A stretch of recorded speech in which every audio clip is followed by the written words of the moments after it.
The moment my sister pointed at my son and called him an embarrassment in front of everyone, I knew something inside our family had broken that could never be repaired. My 8-year-old son stood frozen beneath the bright lights of the community hall, his hands pressed tightly over his ears while dozens of strangers watched him struggle to keep himself together. He wasn't misbehaving. He wasn't trying to ruin anyone's celebration. He was overwhelmed, frightened, and desperately searching for a quiet place where the world would stop hurting for just a few minutes.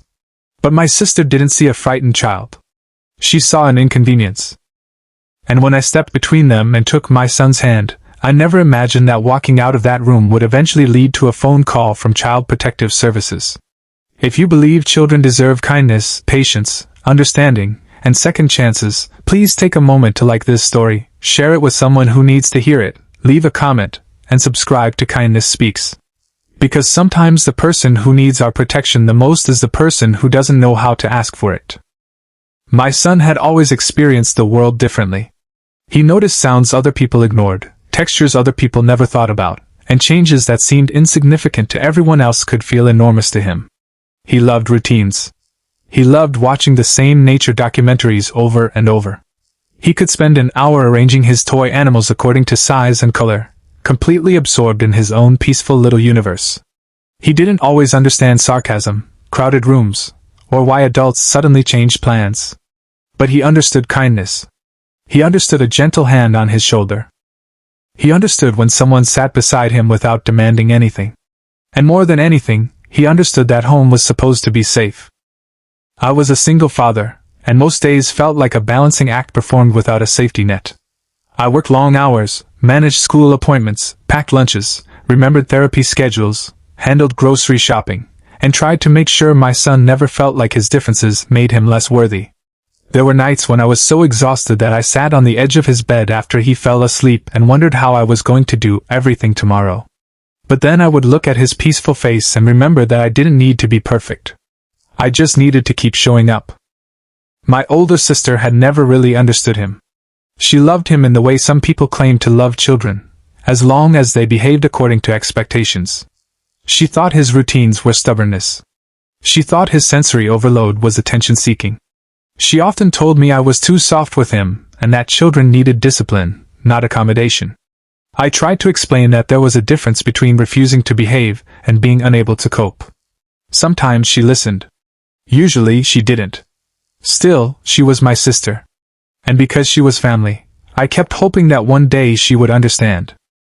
The event that changed everything was supposed to be a happy family celebration.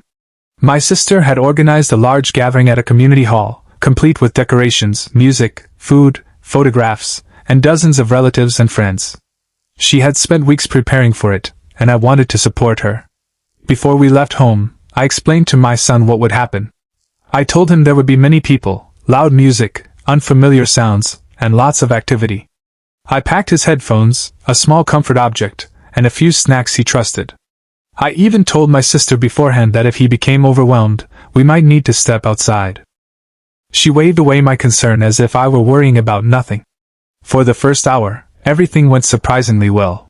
My son stayed close to me and watched the room from a quiet corner. He smiled when he saw a familiar cousin. He ate a small amount of food and even helped me carry some napkins to the table. I remember feeling proud because he was trying so hard. Then the music became louder. People began clapping and shouting. Several children started running through the room. Someone dropped a tray, creating a sharp crash that made my son flinch violently. I immediately recognized what was happening. His breathing changed. His hands began moving rapidly. He covered his ears and looked toward me with frightened eyes. I walked toward him. Before I could reach him, my sister stepped in. She was frustrated because people were watching. Instead of lowering the noise or helping him move somewhere quieter, she demanded that he stop making a scene. My son couldn't respond. He curled inward, his hands still over his ears. Then my sister raised her voice. The entire room seemed to become silent around us. She told him that he was old enough to know better. She complained that everyone had come to celebrate, and that he was ruining the atmosphere. Then she pointed toward him and said that if he couldn't behave normally, he shouldn't be there. My son looked at me. That look broke my heart. He wasn't angry. He wasn't defiant. He looked ashamed. An 8-year-old child who hadn't done anything wrong looked ashamed because an adult had convinced him that simply being overwhelmed was something to be embarrassed about. I walked straight to him, crouched down, and gently covered his hands with mine. I told him he was safe. I told him we were leaving. My sister continued speaking behind us, but I didn't argue. I didn't insult her. I didn't create a bigger scene. I simply took my son's hand and walked out. The moment the doors closed behind us, my son collapsed against me. He was crying without making much noise, exhausted from holding everything inside. I sat with him on the steps outside while the sounds of the celebration continued behind the doors. I remember thinking that if protecting my child meant disappointing everyone else, then I would disappoint everyone else. We went home. That night, my son asked me whether he was bad. Those words stayed with me. I told him he wasn't bad. I told him his brain experienced some things differently, and that needing help didn't make him weak. I told him that people sometimes say hurtful things when they don't understand something. Then I held him until he fell asleep. I thought that would be the end of it. It wasn't. The next morning, my sister called. She wasn't calling to apologize. She was furious that I had walked out. She accused me of humiliating her in front of her guests. She said I had made her look cruel. She insisted that my son needed stricter discipline and that I was encouraging his behavior by protecting him. I tried to explain what had happened, but she wasn't interested in understanding. Then she said something that made my stomach drop. She told me she was going to report me to CPS. I honestly thought she was bluffing. She wasn't. A few days later, someone from Child Protective Services contacted me. For a moment, I couldn't breathe. My sister had apparently reported that I was neglecting my son, isolating him, failing to discipline him, and allowing his behavior to become uncontrollable. She described herself as a concerned family member who feared for his well-being. I sat at the kitchen table staring at my phone while my son quietly built a tower of blocks on the living room floor. The irony was almost unbearable. I had spent years making sure my son had food, clothes, medical care, school support, therapy, stability, affection, and a safe home. Yet now I was terrified that someone who didn't know us could walk through our front door and decide that protecting my child was somehow evidence against me. But fear eventually gave way to determination. I gathered everything. School records, medical documents, therapy notes, appointment histories, messages showing my sister knew about my son's needs, receipts, care schedules, everything I could find that demonstrated the life we had built together. When the caseworker visited our home, I expected judgment. Instead, she observed. She looked around. She saw my son's books arranged neatly on a shelf. She saw his visual schedule on the refrigerator. She saw his sensory supplies. She saw the healthy food in the kitchen. She asked about school, his routines, his appointments, and how I handled difficult situations. My son came into the room holding one of his favorite books. He didn't say anything. He simply sat beside me. The caseworker smiled gently and asked if she could sit with him. He nodded. For several minutes, they looked at pictures together. Then she asked me what happened at the family gathering. I told her the truth. I didn't exaggerate my sister's behavior. I didn't call her names. I didn't try to make myself look like a perfect parent. I simply explained what my son experienced. When the visit ended, the caseworker told me that she would complete her assessment. Those days waiting for the outcome were some of the hardest of my life. I kept wondering whether my sister understood what she had done. Then something unexpected happened. A relative who had attended the celebration contacted me. She told me that she had witnessed everything. She remembered how my son had been covering his ears. She remembered how I had tried to calm him. She remembered my sister shouting at him. And she remembered me leaving quietly rather than escalating the situation. She offered to provide a statement. Then another person did the same. Then another. One by one, people who had been in that room began telling the truth. My sister's version of events began falling apart. Eventually, the CPS investigation was closed. There was no evidence that I had neglected my son. There was no evidence that our home was unsafe. There was no evidence that he was being mistreated. The report made something painfully clear. My son was being cared for, supported, and loved.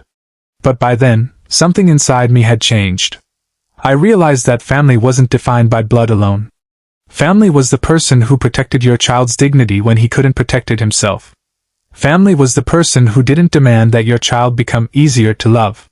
Family was the person who saw the human being behind the behavior. Months passed. My son began doing better. We found quieter places to spend time together. We practiced coping strategies. We celebrated small victories that other people might never notice. The first time he voluntarily entered a moderately crowded room wearing his headphones, I nearly cried. The first time he told me he needed a break before becoming overwhelmed, I hugged him so tightly that he laughed. And slowly, he stopped asking whether he was bad. That was the victory I treasured most. My sister eventually sent a message. She said she had been angry. She said she believed I was enabling my son. She said she had thought reporting me would force me to become a stricter parent. But she also admitted something. She had been wrong. I didn't immediately forgive her. Forgiveness isn't a switch.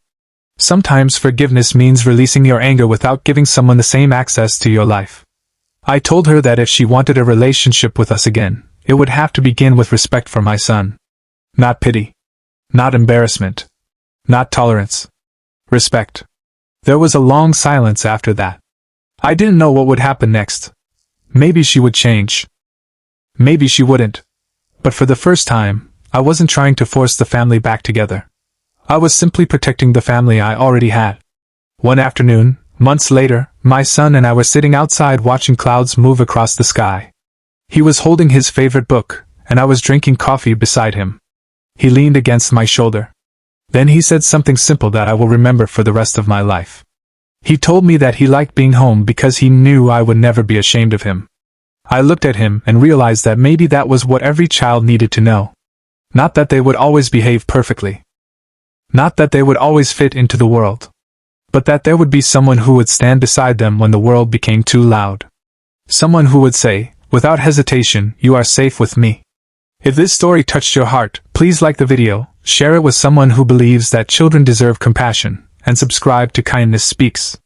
Your support helps these stories reach people who may need a reminder that kindness can change the direction of a life. And before you go, I have one special request: comment. Every child deserves to feel safe. If you believe no child should ever be made to feel ashamed for being different. Because sometimes the greatest act of love isn't fixing someone. It is standing beside them and reminding them that they were never broken in the first place. My sister thought she was punishing a father by calling CPS. Instead, she taught me something I should have understood much earlier. You don't have to protect your family by keeping everyone happy. Sometimes, protecting your family means walking away. Sometimes it means closing a door. And sometimes it means taking your child's hand while the whole world is watching and quietly saying, "You are not alone." And when your child finally believes you, that is when you know you made the right choice.